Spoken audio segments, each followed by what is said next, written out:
Shalom jemaat yang dikasihi Tuhan Yesus Kristus. Apa kabarnya hari ini? Saya berharap Bapak Ibu dalam kondisi sehat selalu. Bapak Ibu yang dikasihi Tuhan, pada minggu-minggu ini kita masih dalam sukacita Paskah, di mana Tuhan Yesus telah bangkit, sebab Dia hidup ada hari esok. Kita bersukacita karena Tuhan Yesus telah bangkit bagi kita sebagai orang-orang percaya.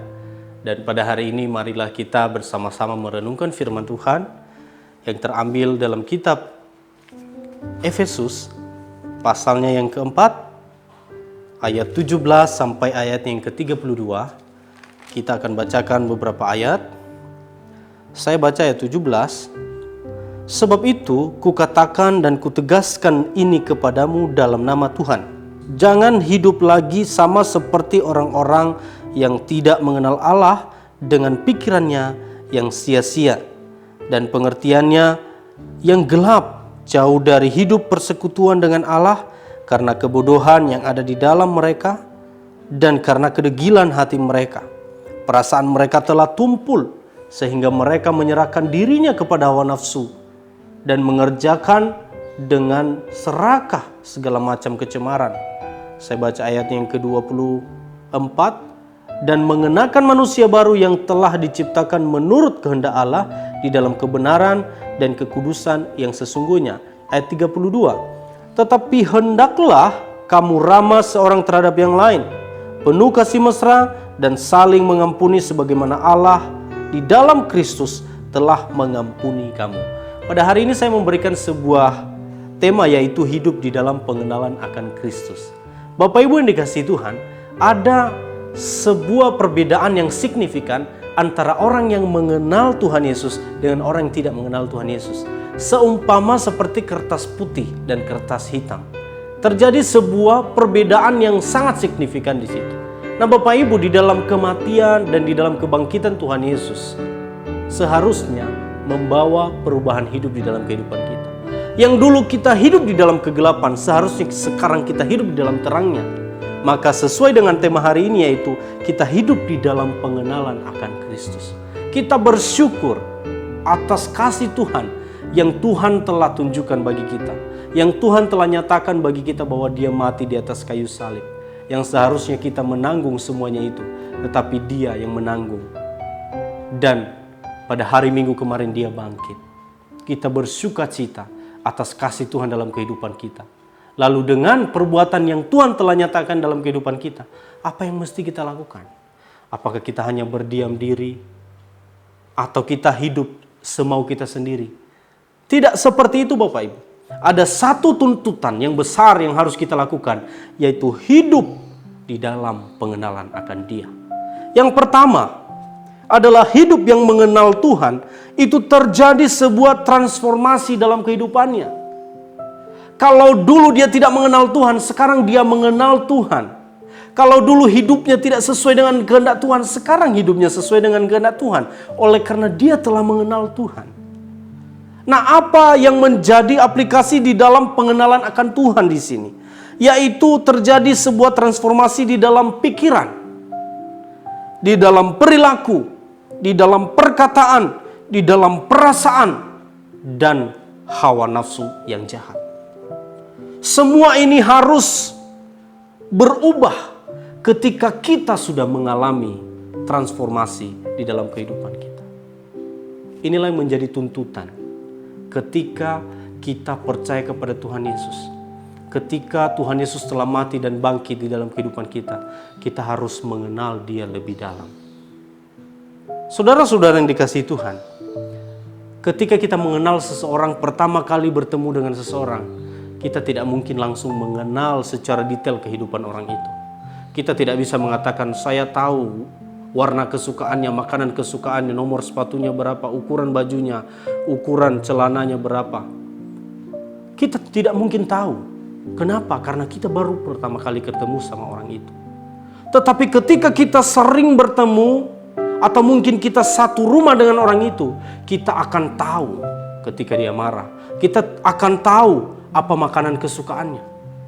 Kita tahu apa yang dia tidak sukai. Nah, yang kedua, di dalam pengenalan akan Kristus Bapak Ibu, kita harus diperbaharui secara terus-menerus. Di ayatnya yang ke-22 dikatakan demikian, bahwa yaitu bahwa kamu berhubung dengan kehidupan kamu yang dahulu, harus menanggalkan manusia lama yang menemui kebinasaannya oleh nafsunya yang menyesatkan, supaya kamu diperbaharui di dalam roh dan pikiranmu. Terjadi pembaharuan yang terus-menerus. Pengenalan kita akan Allah itu secara proses terus-menerus kita lakukan dalam kehidupan ini. Maka saya percaya ketika kita terus dekat dengan Tuhan, ketika kita terus merenungkan firman Tuhan dalam kehidupan kita, kita akan terus mengenal siapa Tuhan kita. Kita akan mengenal apa yang harus saya lakukan dalam kehidupan saya. Apa yang Tuhan mau saya lakukan dalam kehidupan saya. Apa yang Tuhan tidak mau saya lakukan dalam kehidupan saya. Kita akan tahu apa yang harus kita lakukan ketika kita sudah mengenal Tuhan. Kita tahu bagaimana menyenangkan hati Tuhan. Kita tahu ketika kita melakukan ini mendukakan hati Tuhan. Tuhan sedih. Maka sangatlah penting bagi kita untuk mengenal Tuhan lebih dalam lagi. Pengenalan akan Tuhan teraplikasikan dalam kehidupan kita sehari-hari. Oleh sebab itu, kalau kita mau mengenal Tuhan, bacalah firman Tuhan. Kalau kita mau hidup di dalam pengenalan akan firman Tuhan, kalau kita mau hidup di dalam pengenalan akan Tuhan lebih dalam lagi, kita harus terus-menerus membangun hubungan yang baik dengan Tuhan. Bapak Ibu yang dikasihi Tuhan, di dalam kondisi COVID-19 ini ada banyak orang yang bingung mau buat apa di rumah. Karena sudah beberapa minggu atau sebulan lebih di rumah terus. Semua orang pada bingung mau buat apa. Bapak Ibu yang dikasihi Tuhan, sebenarnya ada banyak sekali kita waktu di dalam COVID-19 ini untuk merenungkan firman Tuhan. Jangan pernah kita bingung mau buat apa di rumah. Mau buat apa ketika kita harus stay home. Pergunakanlah waktu itu untuk mengenal Tuhan lebih dalam dan lebih dalam lagi. Dulu waktu belum ada COVID-19, terkadang ada banyak orang mengatakan saya tidak punya waktu untuk merenungkan firman Tuhan. Saya tidak punya waktu untuk berdoa. Tetapi sekarang ada banyak sekali waktu untuk kita merenungkan firman Tuhan dalam kehidupan kita. Sehingga kita tahu apa maksud Tuhan dalam kehidupan kita. Kita tahu rencana Tuhan dalam kehidupan kita.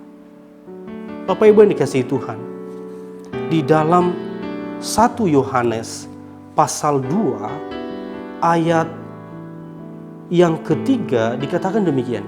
Dan inilah tandanya bahwa kita mengenal Allah, yaitu jikalau kita menuruti perintah-perintahnya. Pengenalan akan Allah juga harus seiring dengan kita melakukan perintah-perintahnya. Tidak hanya sekedar mengisi pikiran kita dengan pengenalan akan Dia, tetapi kita tidak menuruti apa yang Tuhan perintahkan. Bapak Ibu yang dikasihi Tuhan, bukti ketika kita mengenal akan Allah adalah ketika kita menuruti segala perintah-perintah Tuhan. Namun bagaimana kita bisa mengetahui perintah Tuhan kalau kita sendiri jarang baca firman Tuhan? Kembali lagi Bapak Ibu, kita merenungkan firman Tuhan. Kita membangun persekutuan yang intim dengan Tuhan. Kita terus berdoa kepada Tuhan dan kita akan tahu apa yang menjadi maksud Tuhan dalam kehidupan kita. Apa yang harus saya lakukan dalam kehidupan ini dan apa yang tidak boleh saya lakukan dalam kehidupan ini. Bapak Ibu yang dikasihi Tuhan, yang ketiga adalah hidup dalam pengenalan akan Kristus itu nyata dalam kasih, itu yang ketiga. Di ayat yang ke-32 di Efesus pasal 4, tetapi hendaklah kamu ramah seorang terhadap yang lain, penuh kasih mesra dan saling mengampuni, sebagaimana Allah ada di dalam Kristus telah mengampuni kamu. Inilah ciri-ciri daripada orang mengenal Tuhan. Inilah ciri-ciri daripada orang yang mengenal Kristus, bahwa hidupnya ramah seorang terhadap yang lain, penuh kasih mesra, saling mengampuni sebagaimana Allah hidup dalam Kristus telah mengampuni kamu. Ketika kita mengatakan kita mengenal akan Tuhan, itu juga teraplikasi dalam kehidupan kita terhadap sesama. Kita memiliki kasih sebagaimana kasih Kristus yang Dia telah tunjukkan bagi kita. Kasih agape, kasih yang tidak menuntut balas. Kita mengasihi sesama kita. Dan juga dikatakan di sini bahwa kita mengampuni sebagaimana Allah di dalam Kristus telah mengampuni kami. Saudara-saudara yang dikasihi Tuhan, di dalam menghadapi kondisi dan situasi seperti saat ini, marilah kita terus belajar untuk mengenal Tuhan. Marilah kita terus berharap kepada Tuhan saja. Marilah kita terus berdoa dan kita terus jaga kesehatan kita. Kita terus bangun pengenalan kita akan Kristus.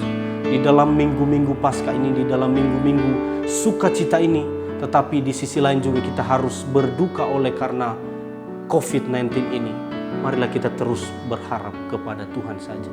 Hanya Tuhan yang bisa memberikan kita sukacita. Hanya Tuhan yang bisa memberikan kita pengharapan yang sesungguhnya. Biarlah di minggu-minggu Paskah ini, marilah kita terus berharap pada Tuhan. Kita terus mengenal Dia lebih lagi dan lebih lagi. Tuhan Yesus memberkati. Amin.